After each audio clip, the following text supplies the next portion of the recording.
तो गाइस यार आज के इस वीडियो में जो हम लोग क्वेश्चन पेपर देखने जा रहे हैं वो काफ़ी ज़्यादा इंपॉर्टेंट क्वेश्चन पेपर है। अगर आप लोग इस वीडियो को पूरा देख लोगे तो थैंक यू, आप लोग बाद में मेरे को ही बोलने आओगे, ठीक है। क्योंकि ये जो क्वेश्चन पेपर है काफ़ी ज़्यादा इंपॉर्टेंट क्वेश्चन पेपर है। आज के इस वीडियो में जो हम लोग क्वेश्चन पेपर देखने जा रहे हैं वो क्लास 10 संस्कृत का है, ठीक है। कसम से यार काफ़ी ज़्यादा इंपॉर्टेंट ये क्वेश्चन पेपर है। आज के इस वीडियो में जो है हम लोग एक क्वेश्चन पेपर यहाँ पे देखेंगे, एक क्वेश्चन पेपर जो होगा वो आपको टेलीग्राम चैनल पे मिल जाएगा, ठीक है। ये दोनों जो गाइस क्वेश्चन पेपर है संस्कृत का प्री बोर्ड एग्जामिनेशन के हिसाब से काफ़ी ज़्यादा इंपॉर्टेंट क्वेश्चन पेपर है, ठीक है। अभी देखो आपका लेटेस्ट सिलेबस अपडेट हुआ है जो कि आपका मणिका बुक का है, ठीक है। पहले आपको सुमोशी चलता था बट आपका अब जो है मणिका चलने लगा है, ठीक है। सो मणिका के सिलेबस के अकॉर्डिंग ही ये क्वेश्चन पेपर है, लेटेस्ट सीबीएसई के पैटर्न के अकॉर्डिंग ही है, ठीक है। ये जो क्वेश्चन पेपर ये DAV public school Bihar zone H का क्वेश्चन पेपर है प्री बोर्ड एग्जामिनेशन का, बट क्योंकि ओवरऑल संस्कृत का सिलेबस सेम ही होता है क्योंकि एनुअल एग्जामिनेशन में पूरा ही आएगा और प्री बोर्ड एग्जामिनेशन जस्ट उससे पहले आता है, सो इसमें भी पूरा ही आने वाला है सिलेबस, ठीक है। क्योंकि सीबीएसई के लेटेस्ट पैटर्न के अकॉर्डिंग ही मैं आज आपको दिखाऊंगा, ठीक है। टोटल 80 मार्क्स का ये क्वेश्चन पेपर है।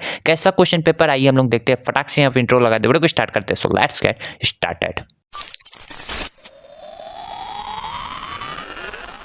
तो आइए गाइस यहाँ पे हम लोग स्टार्ट करते हैं अपना इस क्वेश्चन पेपर को देखना, ठीक है। सो यहाँ पे समझो यहाँ पे ट्विस्ट एंड टर्न क्या है। तो यहाँ पे हम लोग सबसे पहले देखेंगे अगर इस क्वेश्चन पेपर का क्वेश्चन पैटर्न तो काफी ज्यादा इंटरेस्टिंग पैटर्न है इसका, ठीक है। सो सबसे पहले देखो ये जो है टोटल 4 सेक्शन में डिवाइडेड होता है, ठीक है। संस्कृत जो होता है हमेशा से यही आते आया है और आगे भी यही होगा, ठीक है।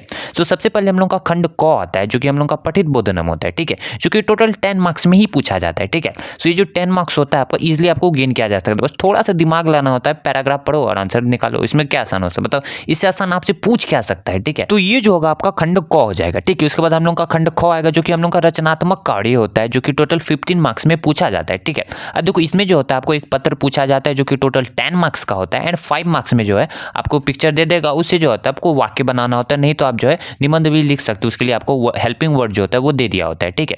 सो ये जो होता है थोड़ा सा हार्ड लगता है बच्चा को, बट इसमें जो प्रैक्टिस अगर आप लोग कर लोगे अच्छी तरीके से और आपका जो पिक्चर वाला कार्य होता है वो तो काफी ज्यादा आसान होता है। उसमें 1-2 सेंटेंस तो ऊपर और नीचे फिक्स ही होता है, ठीक है।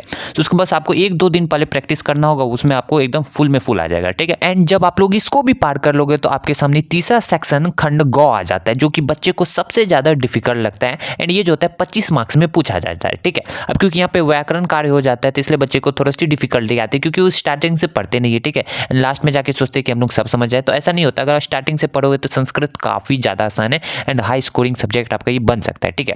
तो इसमें पूछा क्या जाता है, संधि पूछा जाता है, ठीक है, समास विग्रह पूछा जाता है, प्रत्यय पूछा जाएगा आपसे, धातु रूप पूछा जाएगा, शब्द रूप पूछा जाएगा, ठीक है। मतलब इसका डायरेक्ट यूज आपसे नहीं पूछेगा, ठीक है, धातु और शब्द रूप का वाक्य दे देगा, इसमें कौन सा एग्जैक्ट धातु रूप और शब्द रूप बैठने वाला है वो हमसे पूछा जाता है, ठीक है। डायरेक्ट आपसे नहीं पूछा जाएगा कि प्रथम विभक्ति का जो 6-7 में पूछा जाता था कि प्रथम विभक्ति का द्वितीय वचन बता, तो ऐसा नहीं पूछा जाएगा, बस थोड़ा सा ट्विस्ट एंड टर्न करके इसको पूछा जाता है, ठीक है। क्योंकि टोटल 3 मार्क्स में पूछता है। उसके बाद हम लोग का जो होता है टाइम वाला आता है, ठीक है, जो कि सबसे ज्यादा आसान होता है। इसमें आपको समय को जो होता है एग्जैक्ट संस्कृत में लिख के बताना होता है, ठीक है। अब इससे ज्यादा आसान हो नहीं सकता क्योंकि इसमें कुछ लिमिटेड वर्ड्स ही होते हैं, ठीक है। बस आपको उसको अच्छी तरीके से अरेंज करके लिखना होता है, ठीक है। इसमें तो आपका 4 मार्क्स पक्का होता है एंड उसके बाद आपका थोड़ा सा अव्यय का दिक्कत हो सकता है, बट इसको भी अगर आप लोग याद कर लोगे तो काफी ज्यादा आसान हो जाएगा, ठीक है। एंड ये जो होगा हम लोग का व्याकरण कार्य होगा, इसमें थोड़ा सा प्रैक्टिस मांगता है, 1-2 महीना पहले से प्रैक्टिस करोगे तो इजिली इसमें भी आपको 25 में 25 आ सकता है। इसमें जो सबसे ज्यादा दिक्कत होगा आपको समास और विग्रह में होगा, ठीक है, क्योंकि डिफिकल्ट होता है समझने में, ठीक है। अब इसको डायरेक्ट रट्टा नहीं मार सकते। सो ये हो जाएगा आपका खंड ग, ठीक है। लास्ट में हम लोग का आता है खंड घ। अब देखो यार ये जो सेक्शन होता है सबसे बड़ा सेक्शन होता है क्योंकि इसी में से सबसे ज्यादा मार्क्स का क्वेश्चन पूछा जाता है। टोटल 30 मार्क्स का क्वेश्चन पूछा जाता है, ठीक है, जो कि हम लोग का पठित बोधनम होता है, ठीक है। सबसे पहला जो था हम लोग का अपठित था, बट ये जो होता है हम लोग का पठित बोधनम है जो कि हम लोग पढ़ चुके हैं, ठीक है। अब अलग बात है आपने नहीं पढ़ा होगा, बट ये जो होता है काफी ज्यादा आसान हो सकता है अगर आप लोग बुक को अच्छी तरीके से पढ़ के जाओगे, ठीक है। अगर आप लोग नहीं पढ़ोगे तो घंटा भर आपको ये कुछ भी समझ नहीं आने वाला है क्योंकि इसमें जो वर्ड होता है वो आपका डायरेक्ट बुक से लिया जाता है जो कि काफी ज्यादा डिफिकल्ट है। अगर आप लोग उसको जिंदगी में पहली बार पढ़ रहे हो तो उसमें आपको कुछ भी नहीं समझ में आने वाला अगर आपने संस्कृत नहीं पढ़ा है, ठीक है, क्योंकि इसमें जो वर्ड है काफी ज्यादा डिफिकल्ट होते हैं, ठीक है। सो अगर आपने बुक को पढ़ने का हैबिट नहीं डाला है संस्कृत का तो उसको भी अच्छी तरीके से पढ़ो, ठीक है। हर एक जो चैप्टर होता है उसमें जो पैराग्राफ होता है उससे क्वेश्चन पूछे जाते हैं, ठीक है, 10 मार्क्स के। अब कोई भी श्लोक दे देगा उसका जो भावार्थ होते हैं वो भी पूछे जाते हैं 4-4 मार्क्स करके 8 मार्क्स में, ठीक है। सो अगर आप लोग बुक नहीं पढ़ोगे तो आपको कुछ भी नहीं समझ में आने वाला क्योंकि इसमें जो वर्ड होंगे काफी ज्यादा डिफिकल्ट होंगे समझने में, ठीक है। तो आपको इसमें बुक पढ़ना करना होता है। अगर बुक पढ़ लोगे तो 30 मार्क्स जो होता है आपका इसमें भी फुल में फुल है, ठीक है।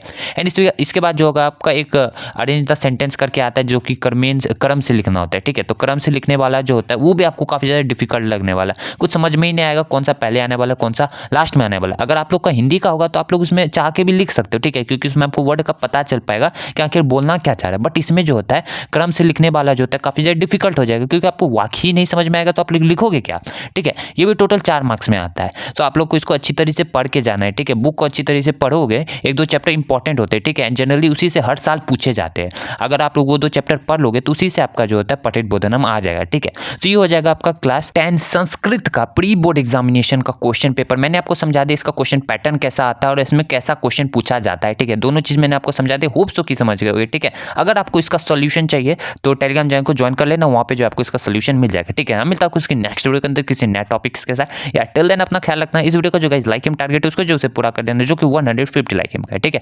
मिलते हैं इसकी नेक्स्ट वीडियो में। टिल देन जय हिंद, जय भारत, बाय बाय।